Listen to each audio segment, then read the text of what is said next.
السلام عليكم ورحمة الله وبركاته. إن الحمد لله نحمده ونستعينه ونستغفره ونعوذ بالله من شرور أنفسنا ومن سيئات أعمالنا. من يهده الله فلا مضل له ومن يضلل فلا هادي له. وأشهد أن لا إله إلا الله وحده لا شريك له. وأشهد أن محمدا عبده ورسوله لا نبي بعده. اللهم إنا نسألك علما نافعا ورزقا طيبا وعملا متقبلا.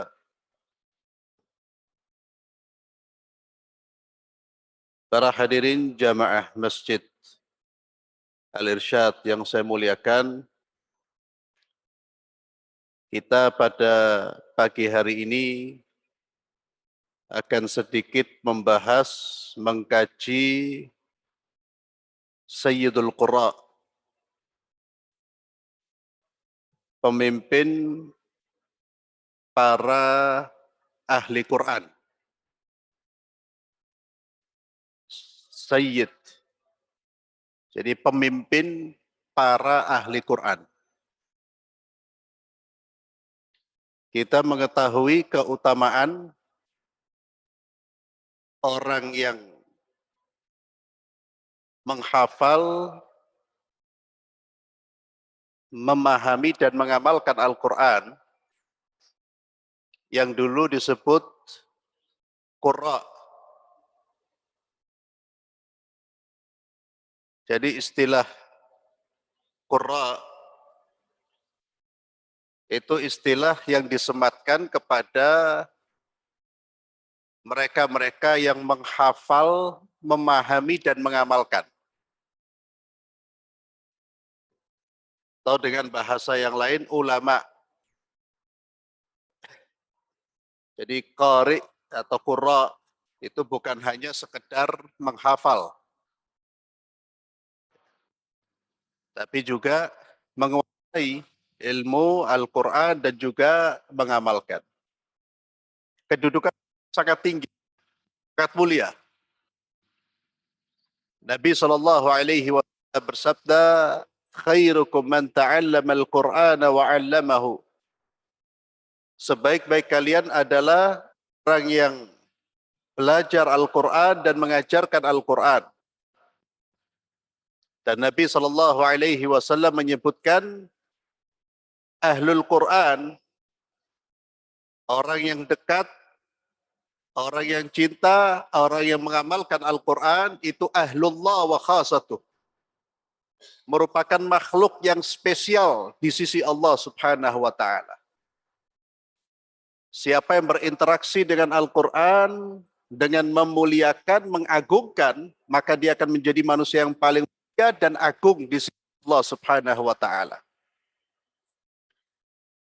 Ahlul Quran ini sayyiduhum, pemimpin mereka, sayyid mereka, itu diantaranya tokoh yang akan kita bahas, yaitu Ubay Ka'ab. Ubay bin Ka'ab.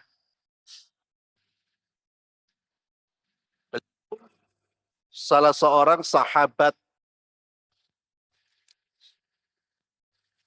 orang yang hidup di masa Rasulullah SAW, bertemu dengan Nabi, beriman kepada Nabi, dan belajar dari Rasulullah SAW.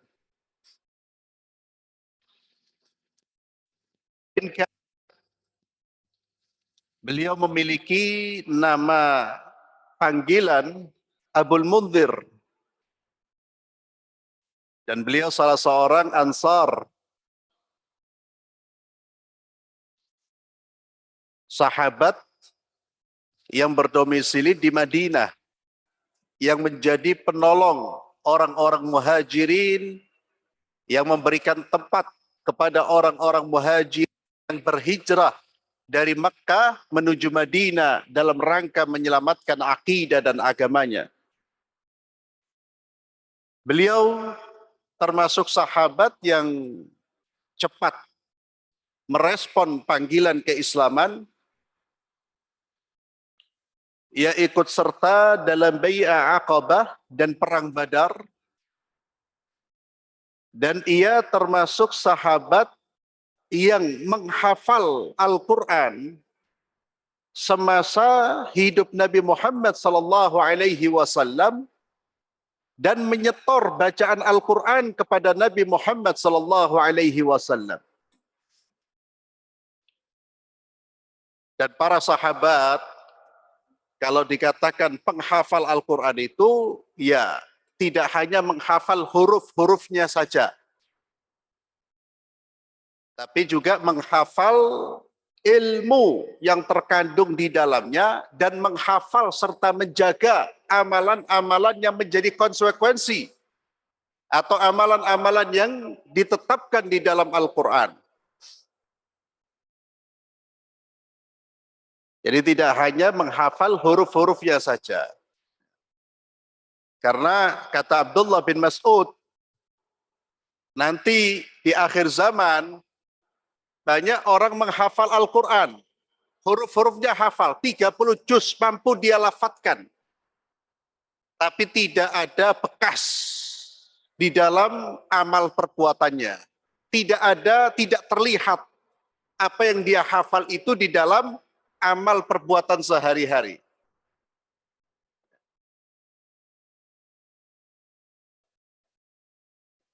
Ubay bin Ka'ab, dia juga termasuk sahabat yang punya kemampuan menulis, membaca, dan beliau salah satu katib wahyu, penulis wahyu. Ia menulis wahyu untuk Nabi SAW. Dan juga ia termasuk sahabat yang dimintai fatwa. Karena adalah ulama. Jadi dimintai fatwa di zaman Rasulullah SAW. Ketika Ubay memeluk agama Allah, mengucapkan 2 kalimat syahadat, maka dari mulai keislamannya itu, ia menaruh perhatian dengan Al-Quran. Dia menaruh perhatian pada Al-Quranul Karim. Sehingga dia menjadi orang-orang yang mencintai Al-Quran, maka Allah mengangkatnya ke tingkatan yang paling tinggi. Beliau fokus mempelajari Al-Quran, sehingga beliau menjadi Sayyidul Qurra. Dan julukan Sayyidul Qurra, pemimpin para ahli Quran ini, bukan julukan yang diberikan oleh sembarang orang, tapi julukan ini diberikan oleh Rasulullah dan para sahabat Rasulullah SAW. Bahkan Nabi SAW, beliau bersabda, "Istaqri'ul Qur'an min arba'." Carilah bacaan Al-Quran, belajarlah Al-Quran, dengarkan Al-Quran dari 4 orang, kata Nabi. Ini menunjukkan kelebihan 4 sahabat ini dalam soal Al-Quran. Kelebihan. Bukan berarti sahabat yang lain tidak mengerti Al-Quran. Mengerti. Tapi tentu pemahaman, pengertian, dan penguasaan berbeda-beda. Kata Nabi, "Istaqri'ul Qur'ana min arba'." Carilah bacaan Al-Quran dari 4 orang. Min Abdullah ibn Mas'ud. Dari Abdullah bin Mas'ud. Wa Salim maula Abi Hudzaifah. Salim maulanya Abu Hudzaifah. Yang ketiga, wa Ubay bin Ka'ab. Yang keempat, Mu'ad ibn Jabal. 4 nama ini yang disebut oleh Rasulullah SAW sebagai sahabat yang paling menguasai Al-Quranul Karim.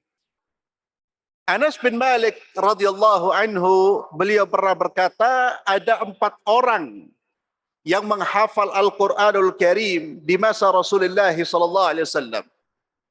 Kata Anas bin Malik, ada 4 orang ini, kata para ulama, bukan pembatasan, tapi 4 orang ini yang paling mungkin, yang paling menguasai. Ubay bin Ka'ab, Mu'ad bin Jabal, Zaid bin Thabit, dan Abu Zaid, salah seorang pamanku, kata Anas bin Malik. Dan Nabi SAW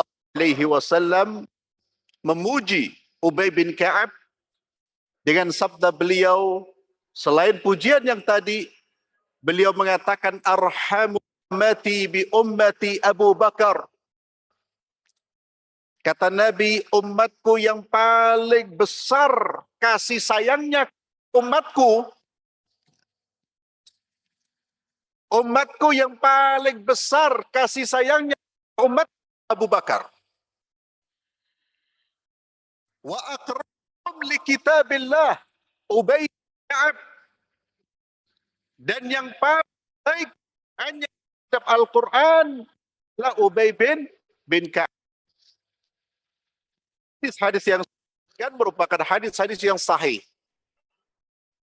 Ini pujian Rasulullah Sallallahu Alaihi Wasallam. Jadi para sahabat itu punya keutamaan yang sama dan ada keutamaan yang membedakan mereka.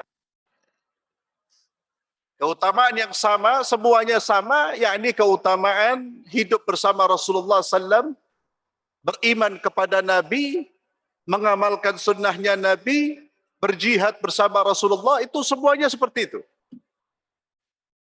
Namun dari semua itu, ada yang lebih unggul dalam beberapa hal. Melampaui. Contohnya seperti yang disampaikan oleh Nabi.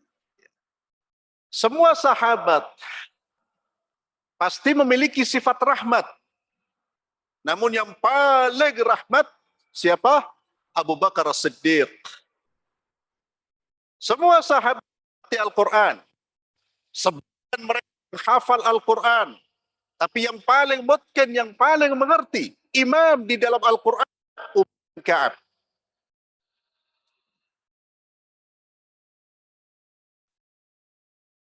Dan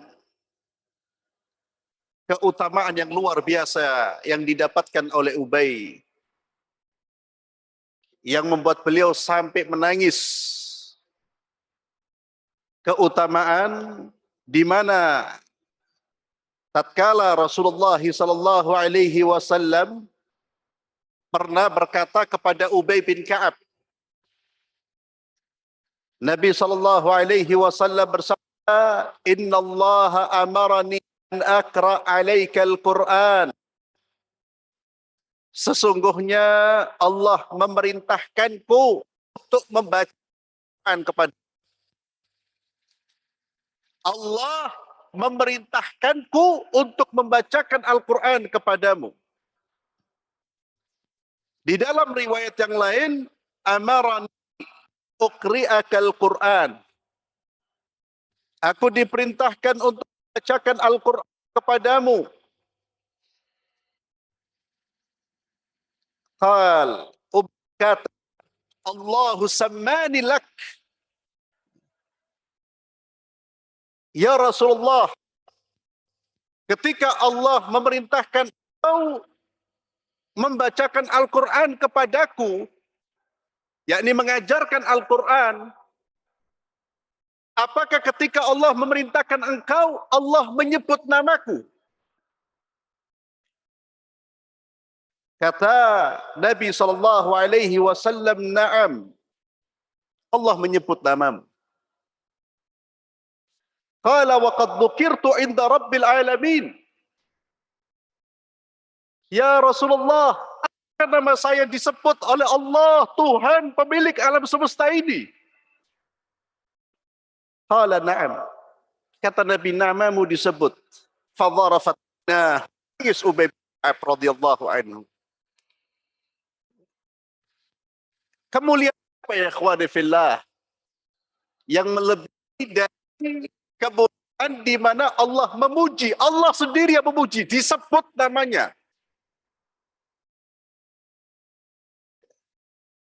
Dan dari mana Ubay bin Ka'ab mendapatkan kemuliaan itu? Dari keimanannya, ketakwanya, hubbuhu lil Quran, cintanya kepada Al-Quran Karim. Dan ini yang menjadi tujuan kita. Carilah keridhaan Allah. Jadikan nama kita masyhur di sisi Allah, di sisi para malaikat-malaikat Allah. Masyhur dengan nama yang baik tentunya. Dikenal sebagai orang yang baik. Adapun pujian manusia, penyebutan nama-nama kita di sisi manusia jangan menjadi perhatian kita. Perhatian kita hendaknya kita mencari ridha Allah Subhanahu wa taala.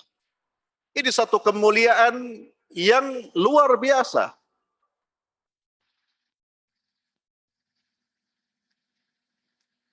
Kata Imam An-Nawawi rahimahullah, beliau berkata, penyebutan nama Ubay ini merupakan predikat yang agung. Tidak ada seorang pun yang menyertainya dalam hal itu. Ada yang mengatakan ia menangis karena khawatir tidak optimal dalam mensyukuri nikmat Allah. Ubay bin Ka'ab menangis itu takut dia, khawatir. Namanya sudah disebut, namun beliau tidak bisa respon keutamaan ini dengan syukur optimal. Nabi SAW dan para sahabat merupakan orang-orang yang selalu mensyukuri nikmat Allah dengan menjalankan ketaatan-ketaatan kepada Allah. Dan itu cara bersyukur yang benar. Tidak hanya mengucapkan Alhamdulillah dan meyakini apa yang kita peroleh merupakan pemberian Allah. Bersyukur selain itu dengan mandiri beribadah kepada Allah. Gunakan nikmat-nikmat Allah di jalan yang diridhai oleh Allah. Sebagai kita simak, kita membaca hadis Nabi SAW tentang panjangnya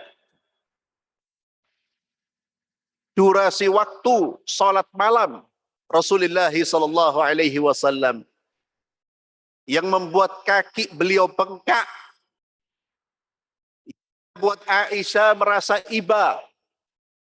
Sehingga Aisyah mengatakan, ya Rasulullah, qad ghafarallahu laka ma taqaddama min dhanbik wa ma ta'akhkhar. Ya Allah, sungguh dosa-dosamu pun mau akan datang. Artinya, kalau seandainya, dan ini mustahil, kalau seandainya Nabi berbuat dosa, tidak ampuni. Itu ungkapan bahwa Nabi ini sudah selesai. Urusan maghfirah, urusan rahmat, urusan surga sudah selesai. Pasti masuk surga Muhammad SAW. Maksudnya Aisyah, kau ini sudah aman, sudah selesai, sudah. Maksud Aisyah bukan kurangi ibadahmu, tapi kurangi waktu, durasi. Berdirimu di saat salat malam, sehingga kakimu tidak bengkak. Apa jawab Rasulullah SAW? Saya tidak boleh menjadi hamba Allah yang bersyukur. Jadi ibadahnya Nabi karena malu di hadapan Allah.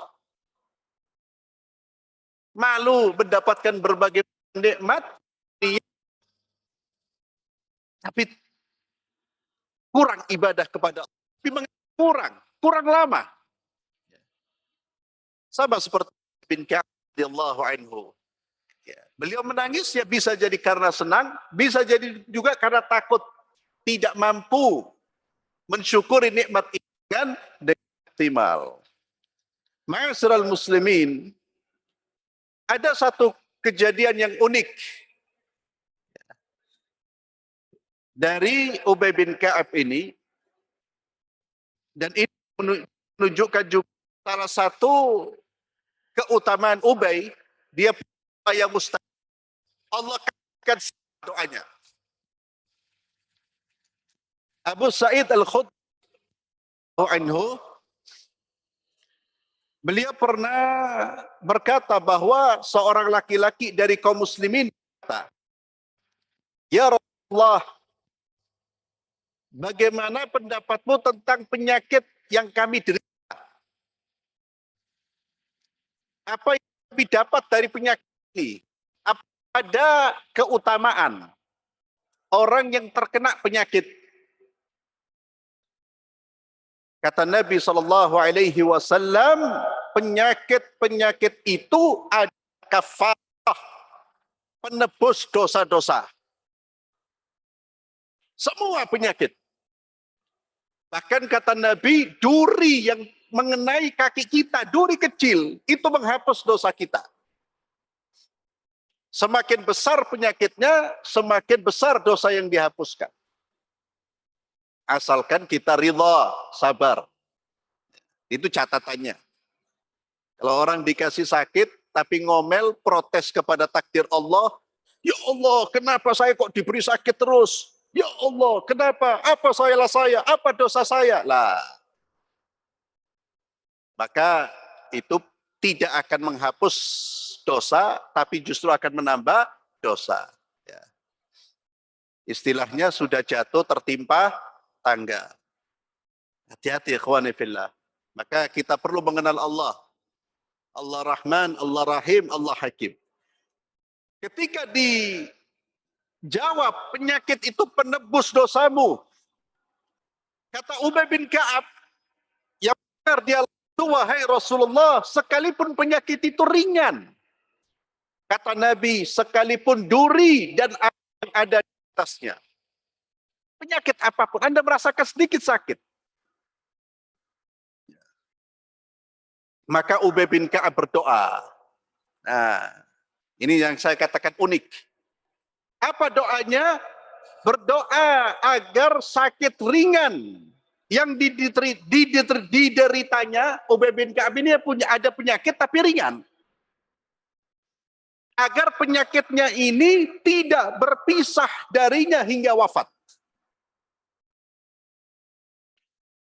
Namun, ia juga berdoa agar penyakitnya yang diderita tidak menyibukkannya dari menunaikan haji, umroh, jihad, dan sholat wajib.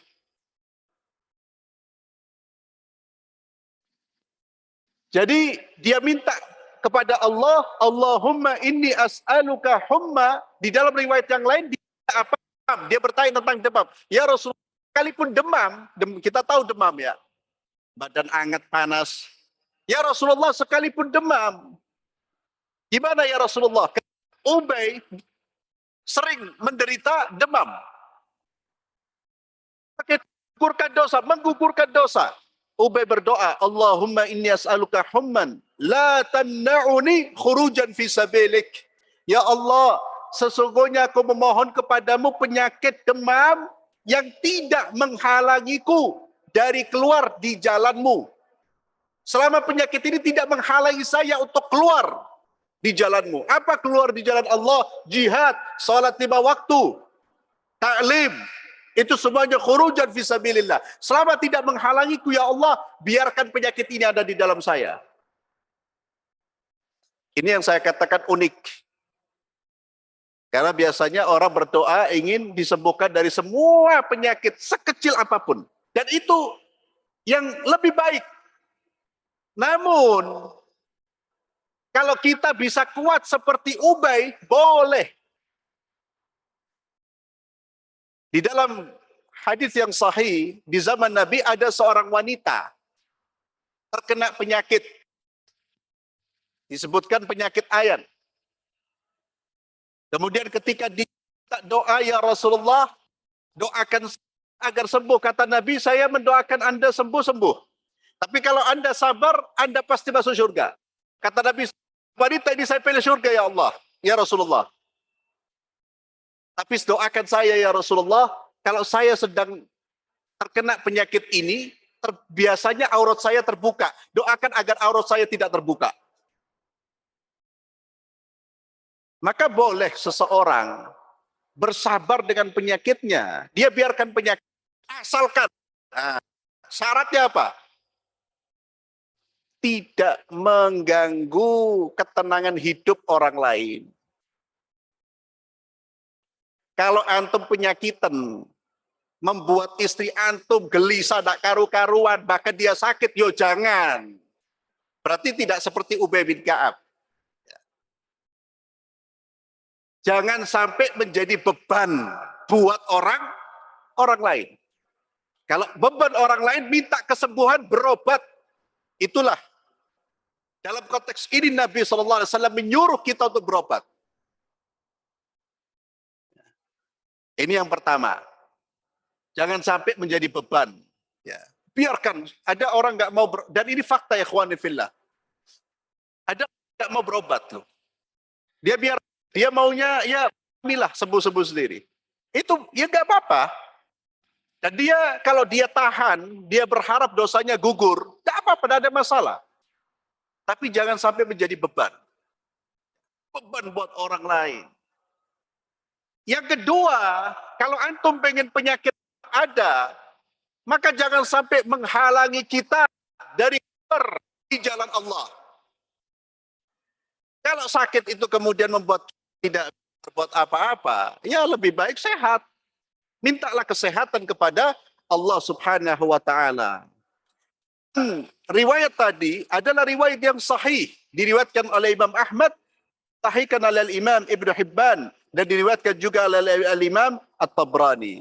Ikhwani fillah azzalallahu wa iyyakum, Ubay bin Ka'ab radhiyallahu tabaraka wa ta'ala an juga termasuk sahabat yang sangat kuat memegang petunjuk Rasulullah sallallahu alaihi wasallam.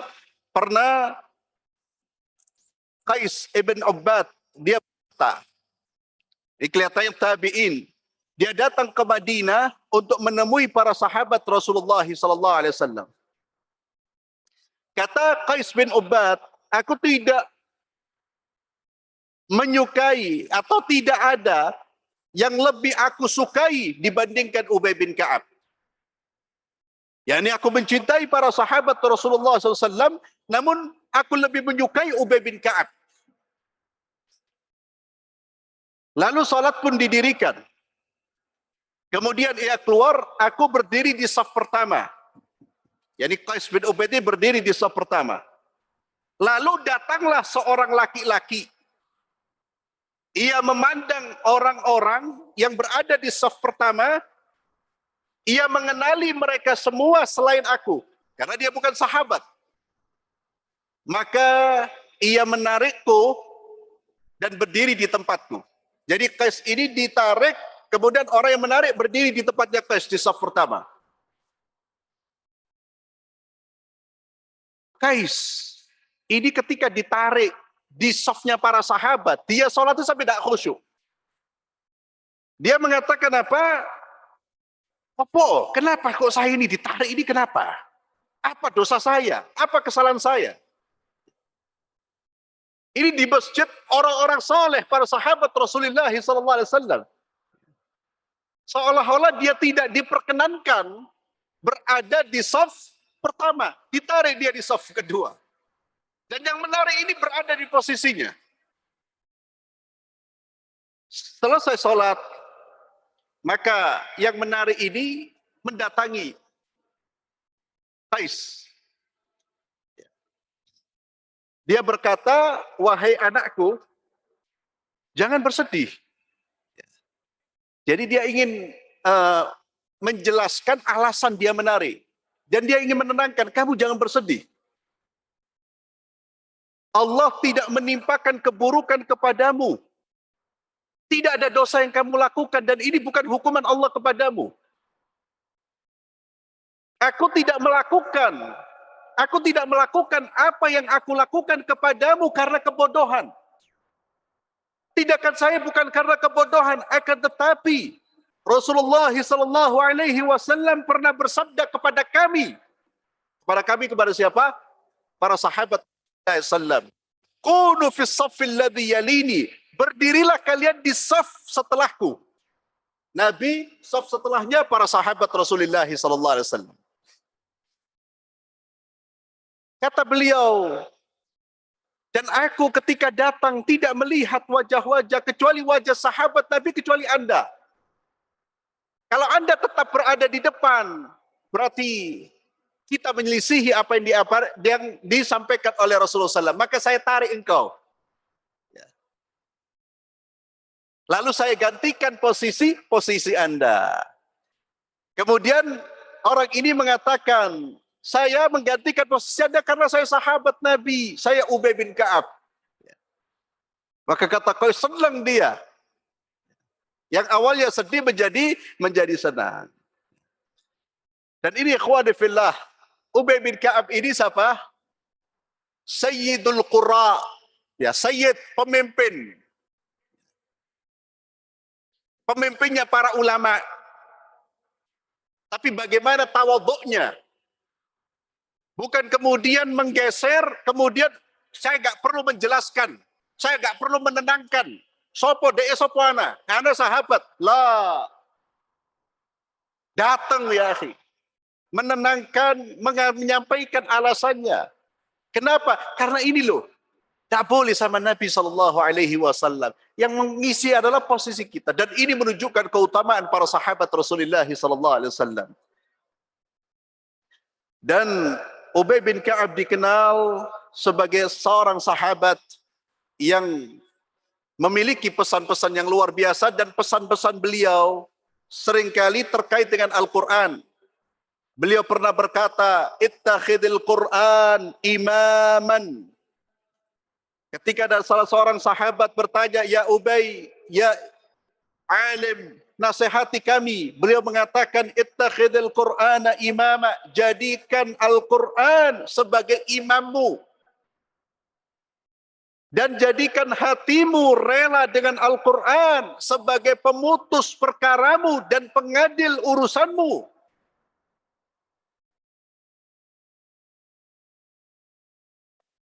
Jangan menjadikan Al-Quran sebagai makmum kita. Al-Quran menyesuaikan kehidupan kita. Sebaliknya Al-Quran harus jadi imam. Kita, kehidupan kita, pola pikir kita, sikap kita mengikuti Al-Quran. Bukan Al-Quran dipaksa menyesuaikan kehidupan kita. Itu bedanya orang beriman dengan orang yang tidak beriman. Dan ini pesan sahabat-sahabat Nabi. Di antara pesan beliau, ini tinggal sedikit lagi. Di antara pesan beliau, man taraka syai'an lillah. Siapa yang meninggalkan sesuatu karena Allah, maka Allah akan memberikan ganti yang lebih baik.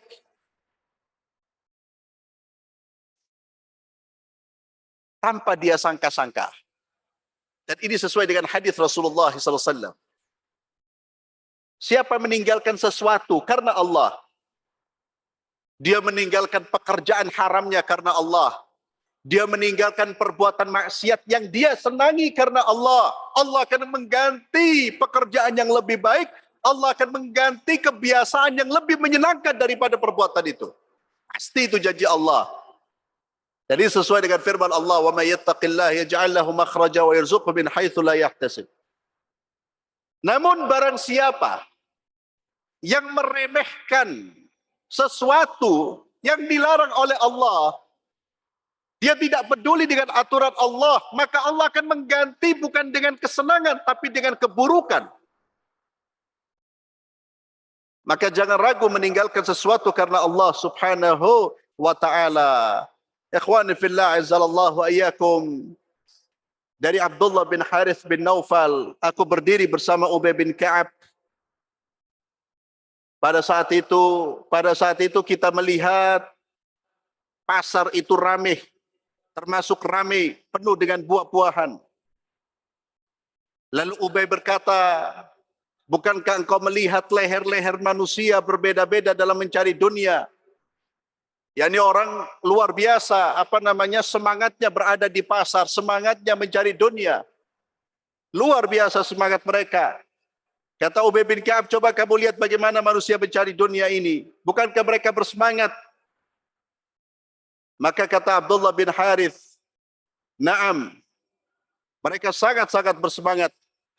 Kemudian kata Ubay bin Ka'ab, saya mendengar Rasulullah sallallahu alaihi wasallam bersabda, "Yushiku an yahsir al-Furat an jabalin min dhahab, fa idza sami'a bihi an-nas saru ilayhi, fayaqulu man 'indah, la in tarakna an-nas ya'khuduna minhu la yad'una minhu syai'an, fayuqtalu an-nas min kulli mi'atin tis'atu wa tis'un." Hampir saja Sungai Efrat menyingkap sebuah bukit dari emas. Sungai ternyata tersingkap, di situ ada emas. Apabila manusia mendengarnya, pasti mereka bergegas menuju ke sana, lalu berkatalah orang yang ada di sisinya, yakni orang-orang pada berebut, orang yang ada di sisinya berkata di dalam dirinya, siapa saja yang kami biarkan mengambil bagian darinya, tentu mereka tidak akan meninggalkan sesuatu pun darinya. Artinya apa? Siapa yang kita biarkan, kalau ada orang yang mengambil duluan, pasti dia akan mengambil semuanya. Dia tidak akan menyisakan kita, tidak akan menyisakan saya. Karena semangat mencari emas ini, maka mereka pun saling berbunuhan. Kata Rasulullah SAW, lalu terbunuhlah 99 orang dari setiap 100. Gara-gara dunia ini, manusia pada saling membunuh dan begitu banyak korban. Tentu Ubay bin Ka'ab menyampaikan hadis ini untuk mengambil pelajaran. Bukan Ubay mengatakan itu itu emasnya, tidak. Tapi manusia itu akan terfitnah gara-gara dunia. Mereka berebut, tidak hanya berebut, bahkan mereka saling membunuh demi dunia. Dan ini sudah menjadi kenyataan. Baik skala individu, urusan dunia kita saling berebut, saling menjegal. Bahkan terkadang ahli sholat, podo-podo sholat berjamaah. Tapi sudah urusan duit, wallahu akbar. Ya. Kalau sudah urusan fulus, Masya Allah. Penampilannya, Masya Allah. Soleh, Masya Allah, lehyanya, ya, topianya, sarungnya. Tapi kalau sudah urusan duit, ya, berebut, bahkan saling menjegal. Demikian pula dalam skala negara. Negara ini kan perang dan lain sebagainya, gara-gara urusan apa? Hasil bumi. Adanya pengkhianat di sebuah negara, gara-gara hasil bumi. Dunia. Dan perlu saya ingatkan, ini termasuk hadis tentang akhir zaman yang disampaikan oleh Nabi SAW. Sungai Efrat akan menyingkap emas. Ikhwani fillah, cuma yang menjadi catatan, jangan mudah mengklaim kejadian-kejadian, peristiwa-peristiwa saat ini dengan diklaim ini sebagai wujud kenyataan dari hadis-hadis yang disebutkan oleh Nabi. Jangan mudah. Apa yang disebutkan oleh Nabi pasti terjadi. Tapi jangan mudah kemudian ada perkara ini, oh ini yang dimaksud oleh Nabi. Oh ini yang dimaksud oleh Nabi. Jangan. Jangan. Nanti ada kejadian. Di Saudi Arabia ada kejadian. Oh ini yang disebutkan oleh Nabi ini. Ada hujan batu. Oh ini yang disebut hujan es. Oh ini yang disebutkan oleh Nabi ini. Itu hindari. Perkara-perkara seperti itu tidak bisa diputuskan hanya dengan sekilas. Karena ada sebagian dari kita yang senang dengan hadis-hadis akhir zaman. Imani, yakini, dan itu pasti terjadi, tapi jangan mudah kemudian mencocok-cocokkan. Kenapa? Karena seringkali terjadi, sudah dikatakan, oh ini yang dimaksud, ternyata ada peristiwa yang lebih tepat dengan hadis ini. Termasuk menyingkap sungai emas ini, emas di sungai Efrat ini. Ada yang mengatakan minyaknya Irak. Minyak yang ada di mana? Di Irak. Siapa yang bisa menjamin? Apa kaitannya emas dengan minyak? Artinya jangan mudah kita. Ya. Sampai ada istilah, ada orang-orang fokus ya, sampai disebut Ustadz akhir zaman. Karena selalu bicara akhir zaman. Bagus, sampaikan. Hadis-hadis tentang akhir zaman sampaikan. Tapi harus hati-hati. Jangan asyik kemudian mengaitkan dengan peristiwa-peristiwa yang sebetulnya itu kurang tepat. Atau bahkan sampai melakukan takwil-takwil. Takwil-takwil ya seperti itu. Nabi mengatakan tersikap emas, oh yang dimaksud emas itu minyak. Lu buat apa kita paksakan gitu-gitu, buat apa? Ya. Hanya hadis ini peringatan buat kita. Manusia nanti akan berlomba-lomba gara-gara dunia, orang saling membunuh. Bahkan begitu banyak korban yang akan terjadi. Ikhwani fillah azzalallahu wa iyyakum, Ubay bin Ka'ab dihormati oleh Umar bin Khattab. Ya, beliau sangat menghormati Ubay bin Ka'ab. Dan Muammar berkata, beliau pernah berkata bahwa sebagian besar ya, ilmunya Abdullah bin Abbas itu dari 3 orang. Kita tahu, kita sudah bahas Abdullah bin Abbas. Abdullah bin Abbas ini dikatakan Bahrul Ulum. Luasnya ilmu seperti lautan. Diambil sebagian besar dari 3 orang. Gurunya 3, sebagian besar. Dari Umar, Ali bin Abi Thalib, dan Ubay bin Ka'ab. Lah kalau muridnya seperti Abdullah bin Abbas, Ubaynya seperti apa? Ali bin Abi Thalib seperti apa? Umar bin Khattab. Kata Muammar, diambil sebagian besar ilmunya Abdullah bin Abbas dari 3. Selain dari Nabi tentunya. Umar, Ali, dan Ubay bin Ka'ab. Dan Al-Imam Al-Zahabi mengatakan Umar bin Khattab selalu ada masalah ke Ubay bin Ka'ab. Selalu datang kepada Ubay bin Ka'ab. Dan beliau radhiyallahu tabaraka wa ta'ala, beliau wafat. Ada perbedaan para ahli sejarah dalam menentukan kapan beliau wafat. Ada sebagian yang mengatakan beliau wafat di zaman Uthman.